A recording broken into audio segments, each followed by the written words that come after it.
అలసిన వానికి ఓరడించు మాటలు. సహోదరుడు భక్తసింగ్ గారి పరిచర్య నుండి సేకరించిన అనుదిన ధ్యానములు. మనుష్య కుమారుని పోలిన ఒకరిని నేను చూచి తిని.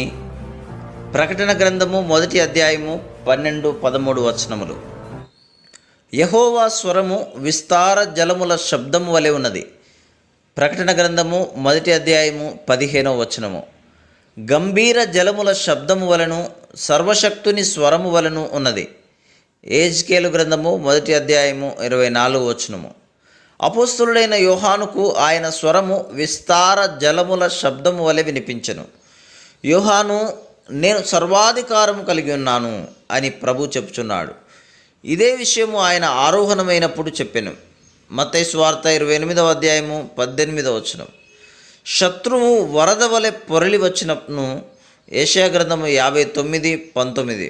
ఆయన సర్వశక్తి గల దేవుడు గనక అంధకార శక్తులన్నిటి మీద ఆయనకు సర్వాధికారం గలదు. మనము ప్రతి కష్ట సమయములోనూ లోకస్తులైన అధికారుల మీద ఆధారపడక విశ్వాసము ద్వారా ఆయన అధికారమును ఉపయోగించుకొనవలెను. పాకిస్తాన్ దేశమునందు మార్టిన్ పూర్ అను ఊరు గలదు. 1947వ సంవత్సరములో తూర్పు పాకిస్తాన్ నందు మహమ్మదీయులు అనేక మంది క్రైస్తవులను చంపుచుండిరి. మార్టిన్ పూర్ నందున్న క్రైస్తవుల మీద దాడి జరిగినప్పుడు వారు పొలములలో దాగుకొనిరి.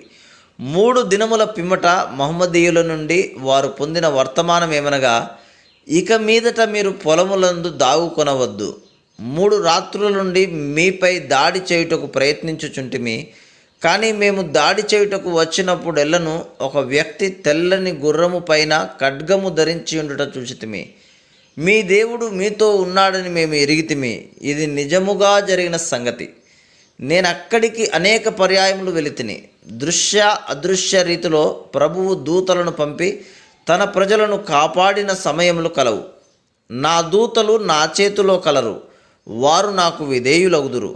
నా దూతలను పంపుట మంచిదని తలంచినప్పుడు నేను పంపెదను అని ఆయన చెప్పుచున్నాడు. అప్పుడు యోహాను ఆయన నోట నుండి 2 అంచులు గల వాడి అయిన ఖడ్గం ఒకటి బయలు వెడలు చుండుట చూచెను. ప్రకటన గ్రంథము 1వ అధ్యాయము 16వ వచనము. ఎందుకనగా దేవుని వాక్యము సజీవమై బలము గలదై 2 అంచులు గల ఎటువంటి ఖడ్గము కంటెను వాడిగా ఉన్నది.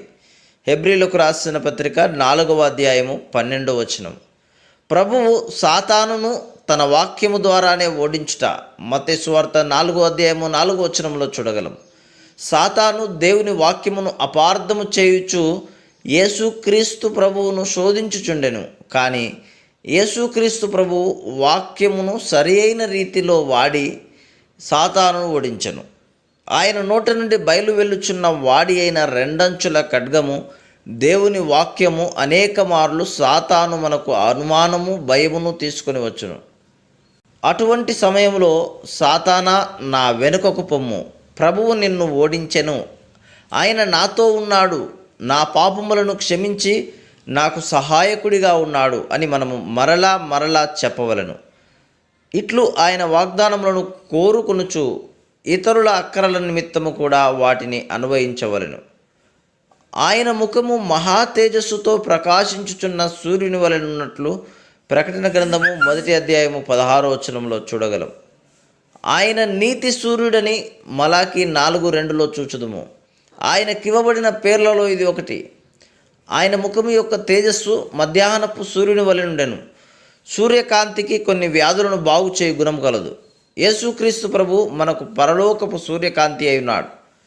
ఆయన ముఖమును చూచుట ద్వారా, ఆయన సన్నిధిలో ఉండి ఆయనతో మాట్లాడుట ద్వారా అనుమానము భయము అను సూక్ష్మ క్రిములు తీసివేయబడి మనం బలపరచబడి ఆయన దయను అనుభవించదము. ఇట్లు మన కొరకు మనం ప్రార్థించుకున్నటయే గాక ఇతరుల కొరకును విజ్ఞాపన చేయవలను.